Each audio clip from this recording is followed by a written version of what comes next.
ಇಷ್ಟೆಲ್ಲ ಕಷ್ಟಪಟ್ಟೆ, ಸುಂಪುನ ಪಡ್ಕೋಬೇಕು ಅಂತ ನಾನು ಏನೇನೋ ಮಾಡಿದೆ, ಆದರೆ ಅದು ಯಾವುದು ಆಗಿಲ್ಲ.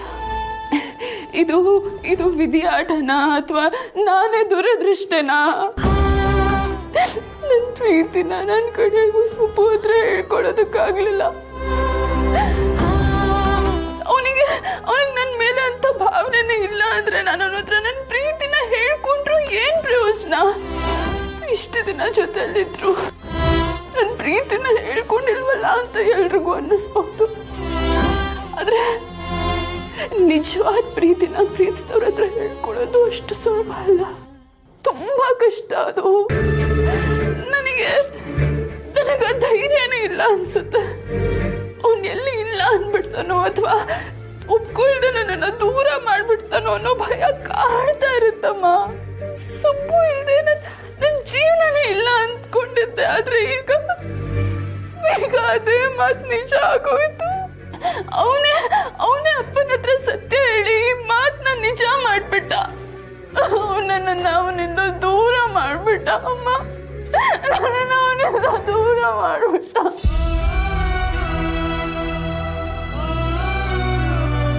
ಕಡೆಗೂ ಅವನಿಗೆ ನನ್ನ ಪ್ರೀತಿನೇ ಗೊತ್ತಾಗ್ಲಿಲ್ಲ. ಇಲ್ಲ, ಅವನಿಗೆ ನನ್ನ ಪ್ರೀತಿ ಗೊತ್ತಾಗದೆ ಇರ್ಬೋದು, ಆದರೆ ನಾನು ಅವನಿಗೋಸ್ಕರ ಈ ಒಂದೊಂದು ಕ್ಷಣನೂ ಎಷ್ಟು ಒದ್ದಾಡಿದ್ದೀನಿ ಅಂತ ಅವನಿಗೆ ಗೊತ್ತಾಗಬೇಕು. ನಾನು ಅವನಿಂದ ದೂರ ಆಗಿರೋ ನೋವು ಅವನಿಗೆ ಅರ್ಥ ಆಗಬೇಕು. ಮೇಡಮ್ ನನ್ನ ಮಾತು ಕೇಳಿ ಮೇಡಮ್. ನಾನು ಯಜಮಾನ್ರಿಗೆ ಸಾಕು ಸುಬ್ಬು, ಸಾಕು. ನೀನ್ ಮಾತಾಡ್ಬೇಕಾಗಿರೋದೆಲ್ಲ ಮಾತಾಡಿದಾಗಿದೆ. ಈಗ ನೀನ್ ಮಾತಾಡೋದಕ್ಕೆ ಏನು ಉಳಿದಿಲ್ಲ ಸುಬ್ಬು. ದಯವಿಟ್ಟು ಇಲ್ಲಿಂದ ಹೊರಟೋಗು. ನೀನು ಒಳ್ಳೆ ಗಿಫ್ಟ್ ಕೊಟ್ಟಿದ್ಯಾ ಸುಬ್ಬು, ನೀನ್ ನನಗೆ ತುಂಬಾ ಥ್ಯಾಂಕ್ಸ್ ಕಣೋ, ತುಂಬಾ ಥ್ಯಾಂಕ್ಸ್.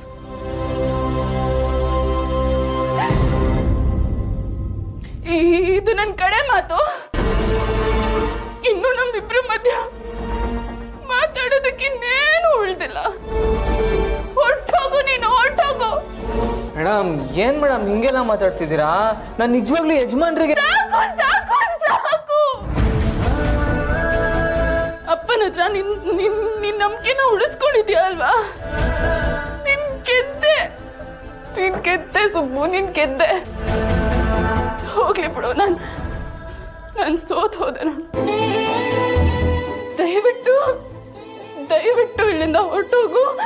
ನೀನ್ ಇಲ್ಲಿ ಒಂದೇ ಒಂದ್ ಕ್ಷಣ ಇದ್ರು ನನಗೆ ಹುಚ್ಚಿಡುತ್ತೆ. ನೀನು ಹೊರಟೋಗು ಸುಬ್ಬು, ಹೊರಟೋಗು, ನೀನು ಹೊರಟೋಗು.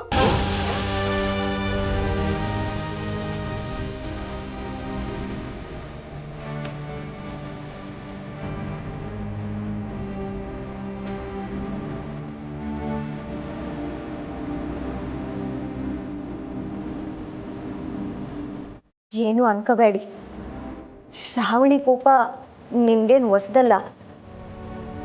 ಇವತ್ತು ಒಂದಿನ ಬಿಟ್ಬಿಡಿ, ಆಮ್ಯಕ್ಕೆ ಅವರೇ ಸರಿ ಹೋಯ್ತಾರೆ.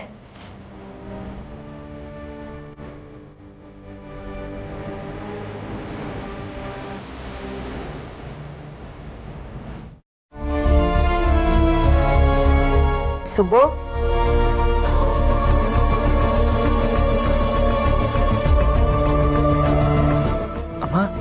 ಈಗ ನಿನಗೆ ಸಂತೋಷ ಆಯ್ತೇನಾ? ಅಮ್ಮ ಏನು ಹೇಳ್ತಿದ್ದೀರಾ? ಇಲ್ಲ ಕಣು, ನಾನು ನಿನ್ನ ಮನಸ್ಸನ್ನು ನೋಯ್ಸೋಕ್ಕಾಗಲಿ ನಿನ್ನನ್ನು ಹಂಗ್ಸೋಕ್ಕಾಗಲಿ ಈ ಮಾತನ್ನು ಹೇಳ್ತಿಲ್ಲ.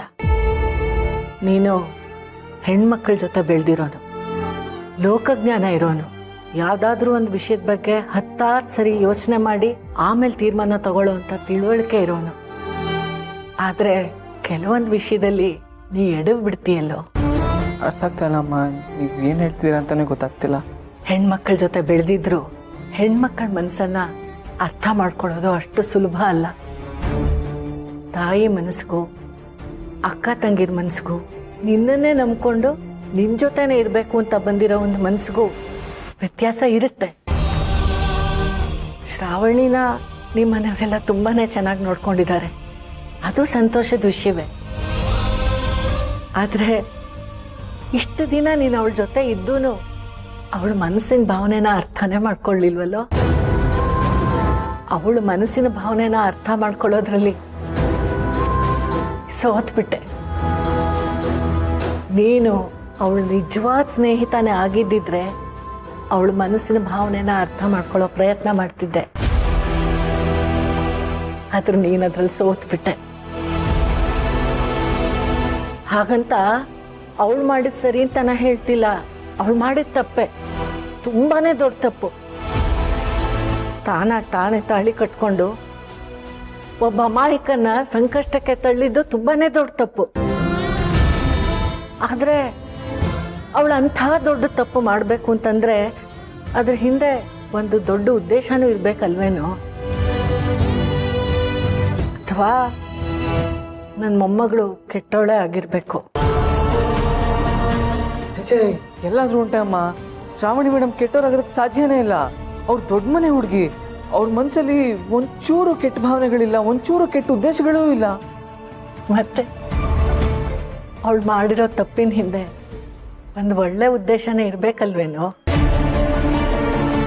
ಸರಿ ಬಿಡು, ಮಾತುಗಳಾಗ್ಲಿ ಮನಸ್ಸಿನ ಭಾವನೆಗಳಾಗ್ಲಿ ಅರ್ಥ ಮಾಡ್ಸಕ್ಕಾಗಲ್ಲ. ಕೆಲವೊಂದನ್ನ ಕಾಲನೇ ಅರ್ಥ ಮಾಡಿಸ್ಬೇಕು.